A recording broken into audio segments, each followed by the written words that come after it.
Namaste students, my name is JVNS Dr. Neeraj Bholia, Faculty of Agriculture and Veterinary Science, Jyoti Vidyapeeth, Women's University, Jaipur. So in this lecture, we are going to study about the regenerative medicine, and this belongs to the subject medical biotechnology. So let's start. So basically regenerative, what is the regenerative medicines? We have heard about the medicines, but regenerative medicines, it is a somewhat new term. So the regenerative medicine may be defined as the process of replacing or regenerating the human cells, tissues, or organs to restore or establish the normal function. So this medicine is not exactly a medicine. So this is a process, and this process we replace or regenerate the human cells, human tissues, and human organs to restore and establish their normal function. So many times for um, any condition, it may be a disease condition or it may be an accidental process. Anything may be there that affects our organ or a part of the organ. So they are altered, and they are damaged, and they do not perform their normal functions properly. So we use the some processes where we can use the some stem cells, some natural stem cells, some modified stem cells, and some processes that help to that organ or that part of the organ to restore their normal function, and they can perform their normal function. So that process in there is known as the regenerative medicine. So this field holds the promise of regenerating damaged tissue and organs in the body by replacing the damaged tissue or by stimulating the body's own repair mechanism to heal the tissues or the organs. So we can do two things: either we can replace the damaged part with some new things. It may be cells, or it may be some growth factors, or it may be some other uh, uh, things that initiate the and grow there to complete that damaged part, or to fulfill to fill the damaged part of, or replace that part with the healthy tissues or healthy cells. Okay, so we can place some stem cells there, or we can do some we can adopt some process that stimulate the already available cells there to regrow and to heal the tissue. Okay, so the regenerative medicine also may enable scientists to grow tissues and organs in the laboratory and safely implant them when the body is unable to heal itself.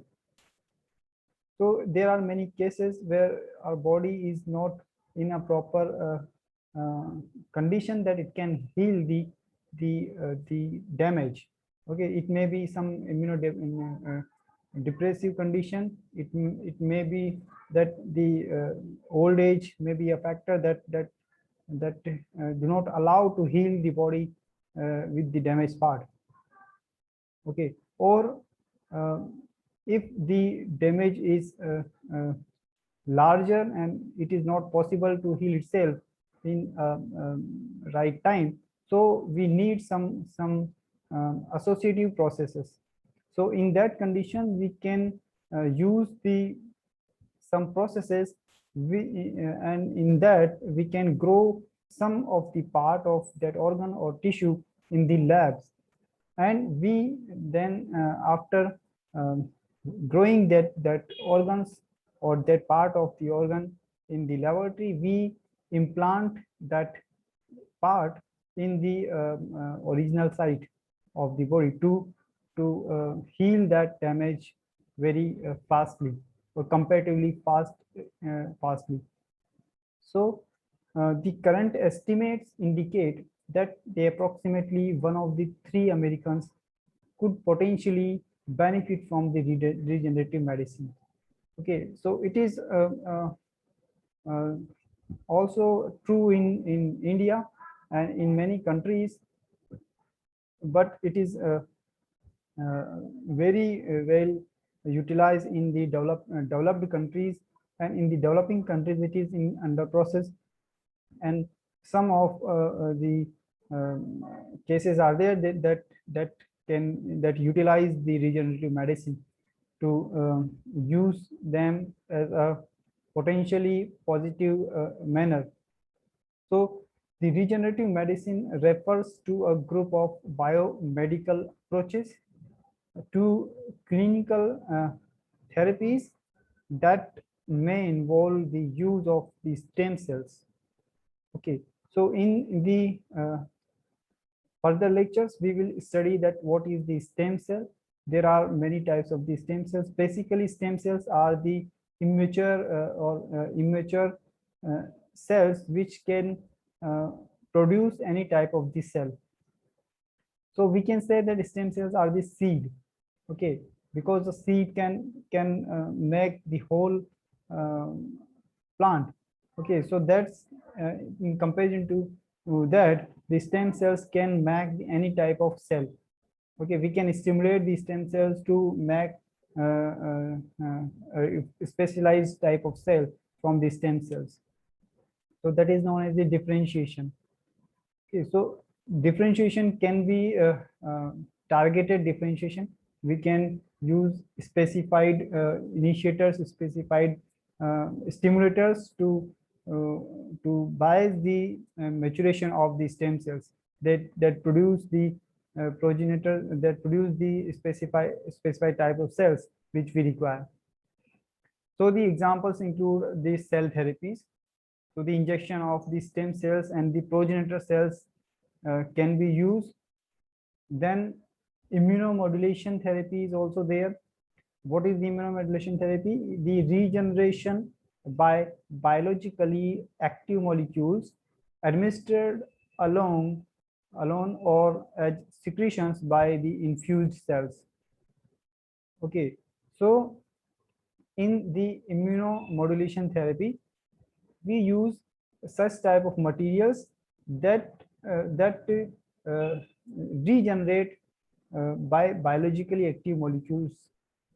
Okay, that can form the immunogenic molecules or the molecules which increases the our immunity.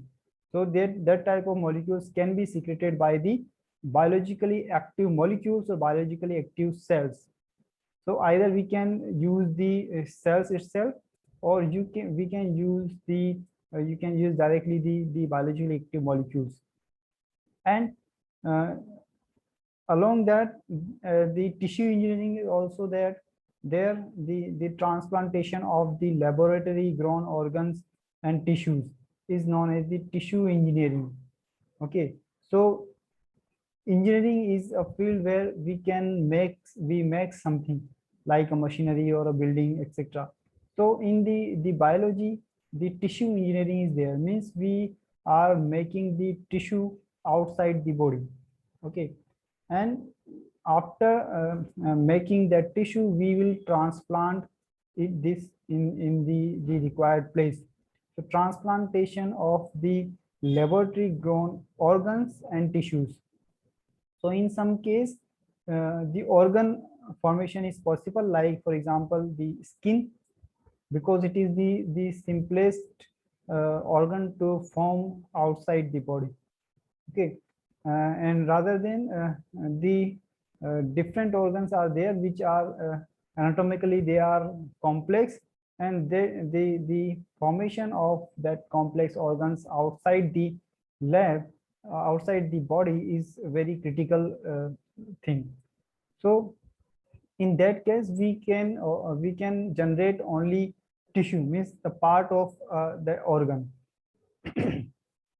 So that is again helpful. If some part of our organ is damaged, then we can replace the damaged tissue. So while covering broad range of applications. In practice, the latter term is closely associated with the applications that repair or replace the portions of the whole tissue. Okay, so for example, the bone, the cartilage, blood vessel, bladder, skin. So whole tissue are possible in these cases. Then often the tissues involved require certain mechanical and structural properties for proper functioning. Okay, so it is not very easy that we say that we grow the organ or tissue outside the body in the lab and we can transplant it. It require any some mechanical and the structural properties should be there in that material you have grown outside the body. Okay, they should have the proper anatomical structure, proper mechanical structure, proper functioning should be there, and finally it should be compatible. It should be biocompatible. And many times it happens that we grow the organ or tissue outside the body in the lab and we transplant it in the required place, but after some time our body rejects it. Okay, so the biological system should accept that material, okay, which is grown outside the body, because of the nature of our body is that the material which comes into our body from outside, our body consider it as foreign. Okay, so it generally do not accept that material. So it is very tricky to form that material which our body can accept. Okay, so the term has also been applied to efforts to perform the specific biochemical functions using cells with an artificially created support system. Okay, so the artificially created support system is also known as the biological scaffold or biomaterial scaffold. Okay, because our organs have specific anatomy, specific morphology is there, they have the specific topology. So that topology or that the structure the organ should have, which we are going to prepare in the lab. So we use some scaffolds that help the growing tissue or growing cells to mold in the similar pattern that original organ should have. Okay, so that was the introductory part of the regenerative medicine. So in the successive lectures, we will study what are the different component of the regenerative medicines.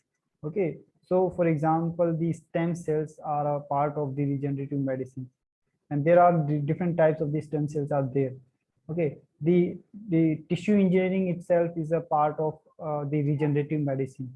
So it is a different stream that how engineer a proper tissue, and that comes under the regenerative medicine.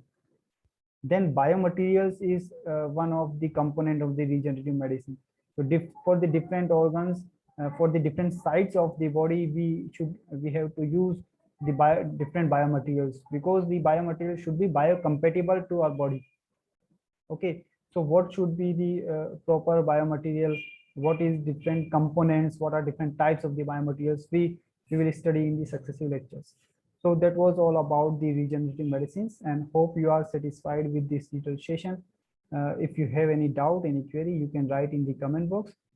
This session is powered by Digital Version 2, Jyoti Vidyapeeth Women's University, Jaipur. Thank you.